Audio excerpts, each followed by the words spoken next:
no, this is not an actual clickbait video. I have actually been to Singapore over 20 times now because I am half Singaporean, and for a while I've been coming here every single year. And so today I'm going to be sharing with you everything you need to know about coming to Singapore.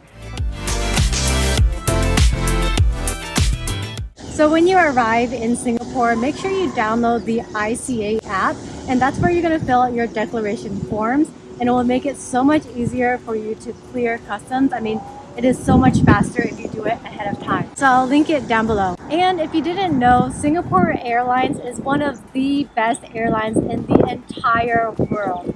And I'm not just saying that because I am Singaporean, they actually are. And the reason is because their customer service is so good.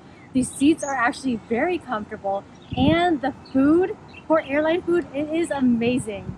Usually Singapore Airlines is more expensive compared to other airlines, so your best deals are going to be during Black Friday and also Chinese New Year's. Singapore is a year-round destination, and it is always tropical and hot here. Technically, February through April is dry season. However, it's still going to be humid a little bit, so prepare for that. So make sure you pack clothing that is sweat-proof and waterproof.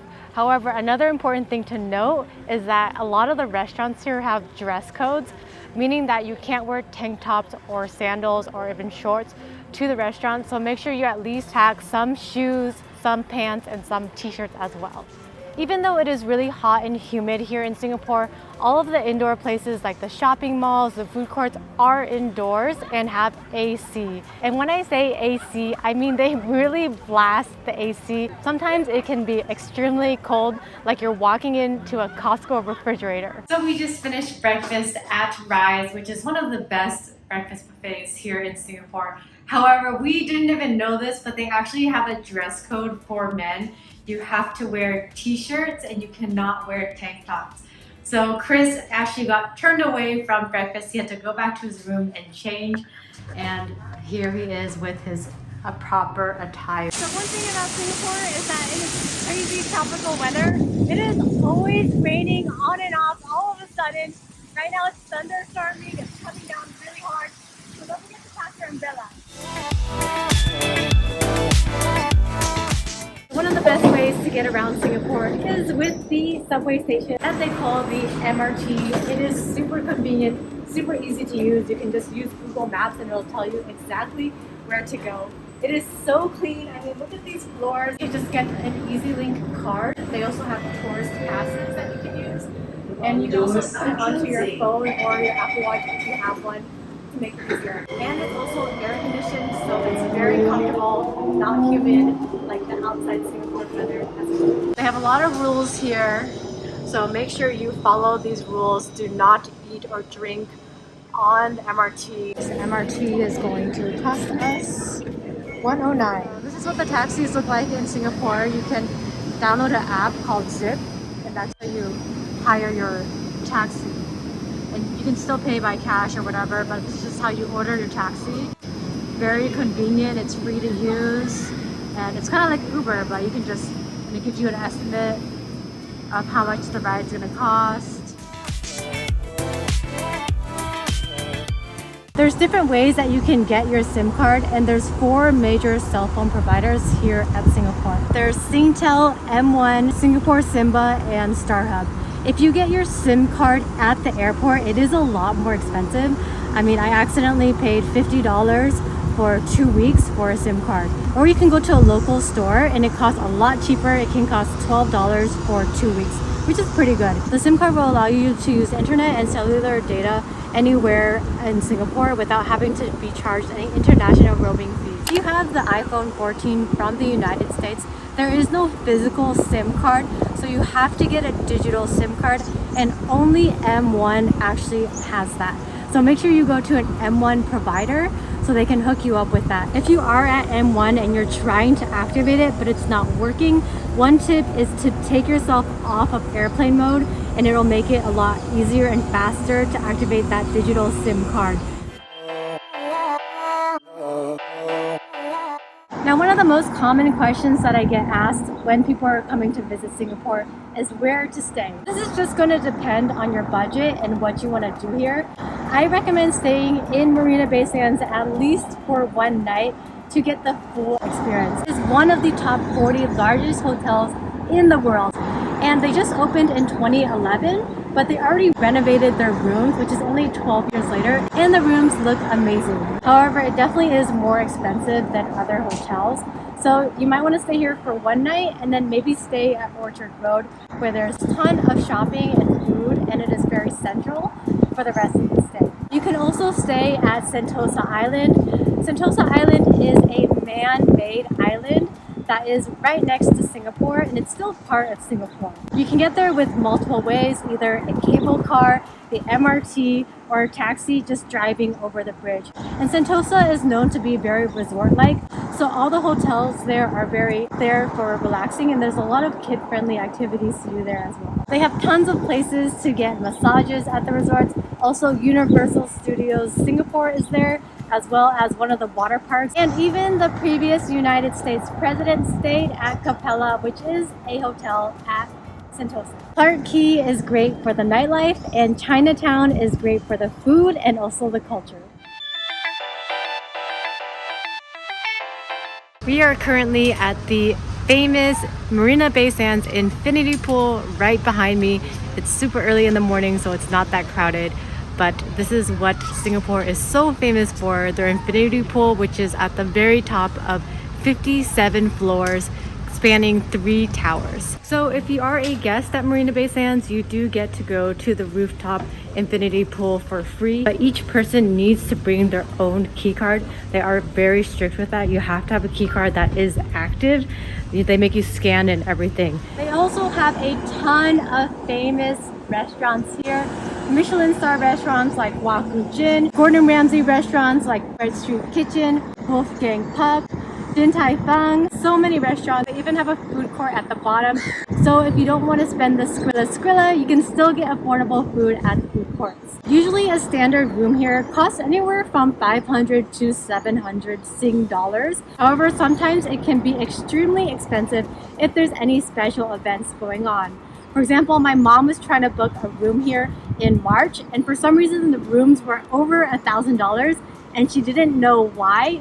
And she later found out that the reason was because Taylor Swift is coming to Singapore in March, and Singapore is the only stop in the entire Southeast Asia that she's coming to.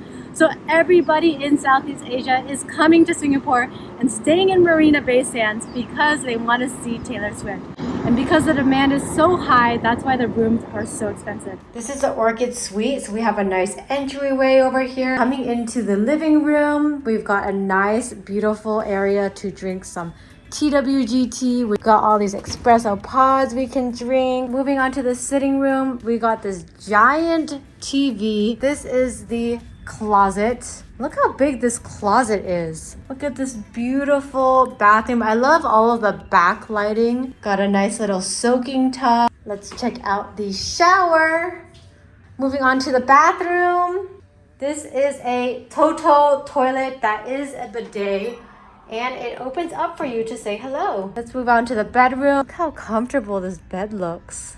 Overall, I think Marina Bay Sands did a great job with the renovation. I mean, this hotel is not even that old and they're already renovating. So I'm really glad that they're just trying to stay updated to keep everything modern and up to date. Marina Bay Sands also has a casino, and it's free for foreigners to enter, but you do need to bring your passport. However, if you are Singaporean, you have to pay, I think it's $100 just to enter the casino. So this is the famous Garden by the Bay. It is so iconic and one of the most popular attractions here in Singapore. There are several major attractions here at Garden by the Bay. There's the Cloud Forest and Flower Dome, which are these 2 indoor structures over there. They are in air conditioned, so it makes it really nice.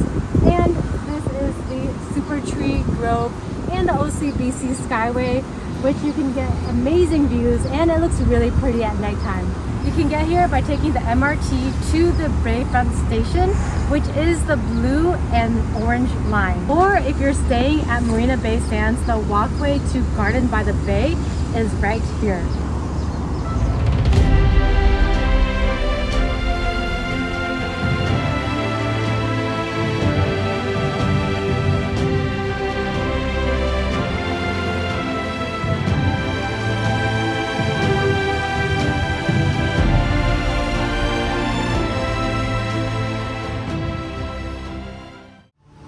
So we are finishing up here at the Cloud Forest. So I highly recommend checking this place out. It is $53 for the Cloud Forest plus the Flower Dome, which we're going to next, and I'll show you some more about later. So now we are in the Flower Dome. It is also air conditioned, so it's not crazy hot in here.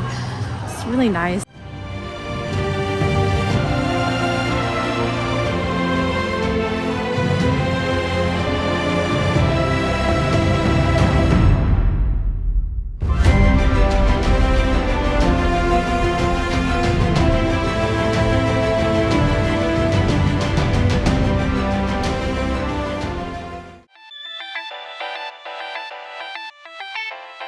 When you come to Singapore, you have to try the food here. The food here is multicultural, so it's a mix of Chinese, Indonesian, Malay, and Indian food. And there is a huge range of food, just depending on your budget and what type of environment you want to be in. But I would have to say that Singapore is most well known for their hawker centers. We unfortunately did not have time to go to a hawker center on this trip.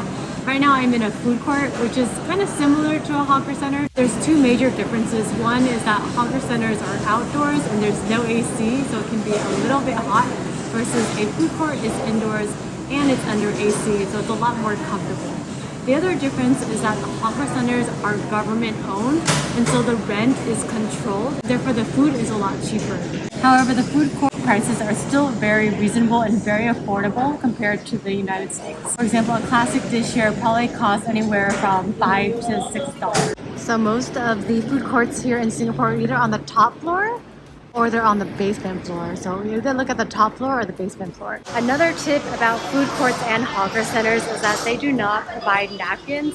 So you gotta bring your own tissue paper. So we are at Jumbo Signature Restaurant. They have a whole bunch of jumbos everywhere, and they're really well known for their chili crab. So we're gonna test it out today and let you guys know how it is. How is it good? Very good.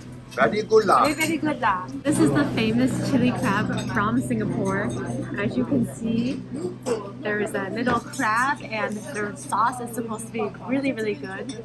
Normally it is a lot bigger, you get like the whole crab, but we are getting a set lunch, so that's why it looks so small. Bread, which is supposed to be really good, and you dip it into the juicy crab. So this bread is called mantou.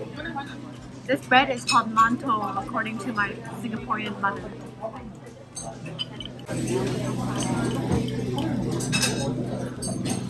Good. My mom loves nasi lemak. It is a Malaysian cuisine. I like this nasi lemak. Carrot cake, black and white. Black. Mom, she's a local Singaporean. And what else? Oyster omelette. Oyster omelette. That's like very popular with the Singaporean local food. This is curry puff, a Singaporean delicacy. This is called laksa. It is also a Singaporean spicy noodle dish. Mom, what is this called? Tui kueh. It is a local favorite. Yes. So I've got 3 each person one. Roti prata. This is called kaya toast. Sushi bar. We're eating at the sushi bar in Takashimaya. Really good Japanese food. This is actually my cousin's restaurant. She's not here right now. This is TWG tea. It is originally from Singapore, and the tea is amazing here, and they make excellent gifts. So I highly recommend coming here, trying out the tea, and also getting some souvenirs for your friends. We are checking out the Baka coffee. They're apparently partners with TWG tea, which we absolutely love. And so this just looks like premium coffee. Another thing that I love about Singapore is that everybody speaks English here. Now technically it's Singlish, so it's English with a Singaporean accent, which is awesome because I don't actually speak Chinese despite being half Singaporean.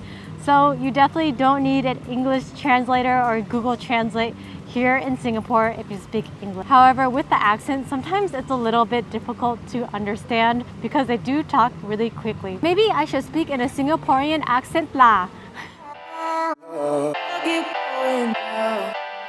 Didn't know already, Singapore is one of the cleanest countries in the world.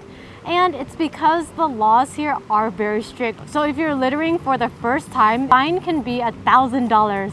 So you definitely don't want to be littering here. Unlike the United States where there is also a fine for littering, here they will catch you because they have cameras literally everywhere. There are literally cameras covering every single station here, every single corner.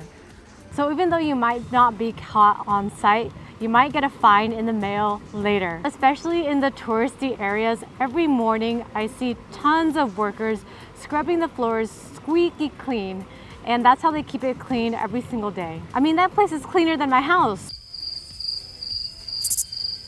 Even the bathrooms in the tourist areas are super clean too. Singapore is a tiny, tiny island, but there is so much to do here. So usually I would recommend staying around 5 to 7 days. The biggest attractions here are gonna be the Garden by the Bay, Marina Bay Sands, the Singapore Zoo, Bird's Paradise, Sentosa Island, Clark Quay, the Ferris wheel, eating the local food, and the airport. So this is Orchard Road. This is the central hub for shopping. There are so many malls and stores here. So if you want to go shopping, I highly recommend staying here. All of the malls have food courts. There's tons of food everywhere. So this is actually a pretty good place to stay. It is very central. So if you are a tourist, you qualify for a GST refund. GST stands for Goods and Services Tax. So typically it's like an import tax. So if you're Singaporean, you have to pay that tax. But if you are a tourist, you get a refund for it. Just make sure you bring your passport with you and let the cashier register know. So that way they can issue you that refund. You can pick up the refund in cash at the airport when you leave. If you are coming to Singapore, one of the things I love about the Lululemons in Singapore is that they have the Asia Fit Lululemon leggings and also the sports bras. It's such a better fit for Asian women like myself. We are currently at the Jewel in the Singapore airport. It has one of the world's largest indoor waterfall. However, it doesn't open until I believe 11 a.m. So we are a little bit early and our flight leaves at 11 a.m. so we're gonna miss it. So if you're coming here to Singapore specifically for the waterfall, then definitely check what the opening hours are. It is located before the customs, so you can just come here even if you don't have an airplane ticket. Actually, the Singapore locals come here just to hang out. The Jewel also has a ton of other attractions like a maze and like some bouncing nets and stuff like that. You do have to pay, it's not free, and they do have specific hours. So double check the website to make sure that it's actually open when you get here. There is an option to check in your baggage early so that way you don't have to carry it around everywhere. However, only certain airlines participate in that. So double check and see if your airline is participating. Thanks so much for watching. Don't forget to like and subscribe and let me know in the comments below if you're coming to Singapore. Bye for now.